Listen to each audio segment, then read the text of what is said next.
What is going on, boys and girls of YouTube? Back at it with another season 10 guide, and this is just gonna be an overview and an explanation and when to buy, when to build, when to use, and we're going over the new shards. So the last few seasons we've had Vision Shard core as a start. Level 1 you get it, and it was a ward you could drop. Nowadays you can still have the Vision Shard if you want it, but there's 4 other shards you could also have, which are more catered towards fighting or survival or sustaining lane, whatever. They aren't vision. They don't give you a ward. The vision shard right now was not buffed going into the season. So the vision shard is very, very rarely the go-to item or what you're picking up. Okay.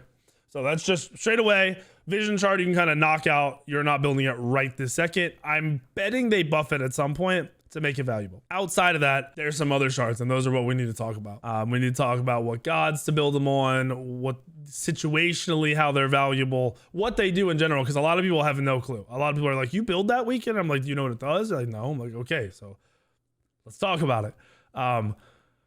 I want to make sure you guys have this information because I think it's more valuable for you to know when to build it than for me to throw it on a Smite source on every single build. I think that's a little bit of overkill. I feel like they are very straightforward when to grab each of them. And it's not a whole lot of thought once you understand the things I'm going to explain to you. So let's get into it. Let's talk about it. It's 4 shards. We don't need to talk about Vision Shard. That's really strange that all that comes up. But anyway, Carapace Shard. Your next basic attack. Remember, your next basic attack. You have to be an auto attack god, or you have to be able to auto to do this. Your next basic attack within 3 seconds. So you can pop it, and then you have to land an auto within 3 seconds. Steals 20 physical protections, 20 magical protections, and from the next enemy god, from the person you're hitting. Both the buff and debuff last for 3 seconds. So you pop it, you have 3 seconds to auto somebody, and then once you auto somebody, they have those 20 protections removed for 3 seconds. This is on 120-second cooldown. The reason this is valuable, early game, you have no protection. As an assassin jungler, you start with 5 flat pen. That's the new passive for assassins. So if you pair that 5 flat pen and you steal 20 or physical or magical protections from somebody, you are doing true damage. This means your auto attacks, your abilities are not reduced in damage at all. They are doing the full possible amount of damage. That's never been the case before in Smite. There's never been a case in Smite where you're doing true damage that early in a game. Very rarely ever doing true damage at all. So as a jungler who is going for early kills, level 2, level 3, level 4, you're just going to spam fight. Carapace has infinite value because not only are you doing true damage, whoever you auto, anyone else hitting that person too is basically doing true damage. So those times where people get away with 1 health, those times where honestly even an auto or 2, they're not going to happen anymore as long as you have Carapace up and you're landing it. So I like Carapace on hyper aggressive junglers that can land the auto. Now that is important to mention. There's gonna be more outside of just junglers, but there are junglers who don't auto right away. Like Serket. Serket is a combo god who doesn't auto in between the combos. Serket wouldn't be valuable with Carapace.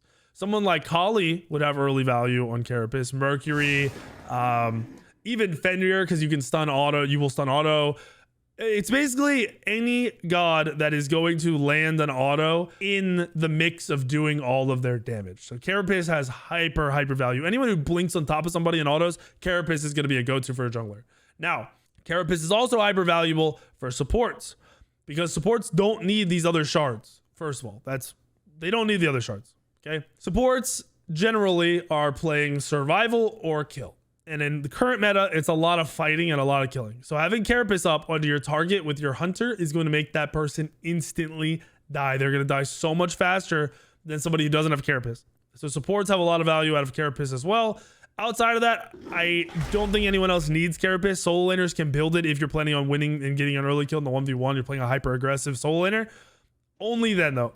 Only then. Next shard I want to go into is the Claw Shard. Claw Shard is a power shard. You proc it, it gives you 20 magical power plus 1.5 magical power per level, or 15 physical power and 1.5 physical power per level. So at level 2, it's giving you 18 power for physical. At level 2, it's giving you a 23 magical power. It's a lot of power. It's also giving you 10% not physical, ability lifesteal, 20% auto attack lifesteal. So you get a little bit of sustain out of it too, which is kind of sick.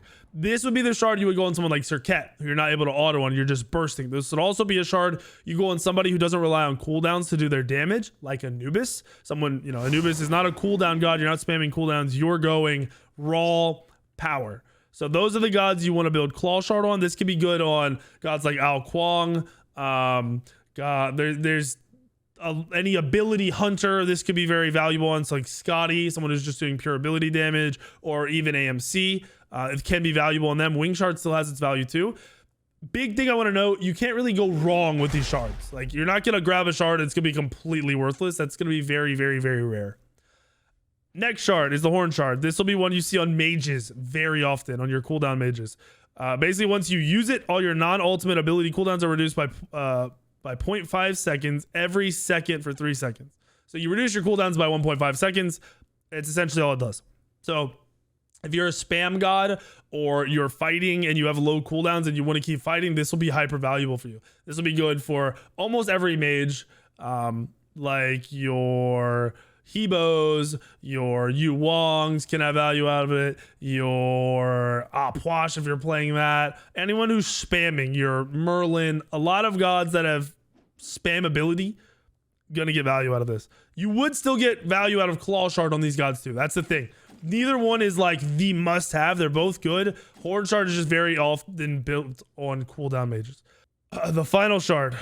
This could also be good on supports. This could also be good on soul ladders. I want to note that. There's no, you have this shard, you're an idiot. That should never be happening. It's just less value a lot of the time.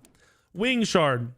Auto attack gods gain the most value out of this. It gives you 15% movement speed and 40% attack speed. So gods like Mercury will get value out of this. Gods like, you know, any hunter, Rama, Artemis, on her, any hunter, even Scotty would get value out of Wingblade, even AMC would get value out of Wingblade. These gods are all going to gain value out of this. Now this can be used in two ways. This can be used to chase down kills, this can be used to fight, or this can be used to escape because it gives you 40% movement speed. A lot of the time people use this is to run away. They save it as an escape option for when they're being ganked. These shards have massive use. I won't say infinite, but massive amounts of use between the four of them. You don't need to overthink this. It is okay if you don't build the optimal one. You know, it's okay if you go a cooldown Horn Shard instead of the Power Shard on a mage. It's okay if you go, I've seen Wing Shard on Guan Yu in the Soul Lane because they used it to move around and to gain a little bit more auto attacks off in their little engagements. There's no wrong. Make sure you're using these. This would be the one way that it would be wrong, is if you just have it sitting there in your inventory or in your, you know, your active slot, you're not using it. Make sure to use this. Get used to using them. They are hyper valuable. I had a fight last night, a game last night in ranked, where I forgot to proc Call Shard because I was playing Serket, and I had been building Carapace for a little while. I swapped over the Claw Shard. I forgot to use it. Person got away with 1 health because I didn't use it. Simple. So make sure you're using it. Building Vision Shard, I do want to talk about this again, is nowhere near as good because they didn't buff it, but it is still useful. I've seen a lot of soul laners, not a lot, a handful of soul laners build it to make sure they don't get ganked at level 2. Not really worth it in my opinion. I would get one of these shards all day, use them on cooldown, and then the last thing I need to talk about. When you're clearing the big camps of creeps, using these can make a huge difference, especially on the ADC support side of the map. When you group up the minions, this is the level 1 clear, when you're pulling green to backs or speed to backs, purple to backs, whatever, when you're grouping them up, use your Wing Shard, or if you're playing an ability hunter and you're going Claw Shard, use your Claw Shard to clear. Use it. It will make that clear much easier. It'll make sure no one dies. It'll get you to lane quicker. It has a lot more value than holding it for those 3 minutes or whatever, or holding it and then using it in the next 2 minutes. Use it. It'll be back up by the time you're level 4, level 3, whatever. You'll get more use out of it. Just use it to clear unless you have crazy good clear. There are some gods with really good clear that don't need to use it, but in reality, just use it, please. On the other side of the map, when you're grouping with mid, jungle, solo, you don't really need to use these. I never ever use them, and I've never had problem clearing. Just make sure you're popping potions on those, you'll be fine. So those are your shards. There's a lot of new stuff in season 10. These do not need to be one you're thinking about too much. Just realize how basic they are. Realize their use and what they give you is actually very simple. Power, pen steal, cooldown, movement speed, attack speed. Very basic. It literally says in their little description exactly what they do. So don't think too much about it. Hopefully this helps you guys. Hopefully talking about the shards and breaking it down and me saying it really resides with you and makes you realize it's just basic and simple and you're not over processing it. If anyone's shit talking you for buying certain shards, they're just trying way too hard to know the new meta of the game and to know season 10 and not realizing that they're being over the top and what they're saying doesn't matter. So don't let them get in your head. Hopefully this helps you. Hit the like button if it does. Make sure you subscribe, and I'll see you in the video tomorrow, the next day, the next day, the next day, and the next day.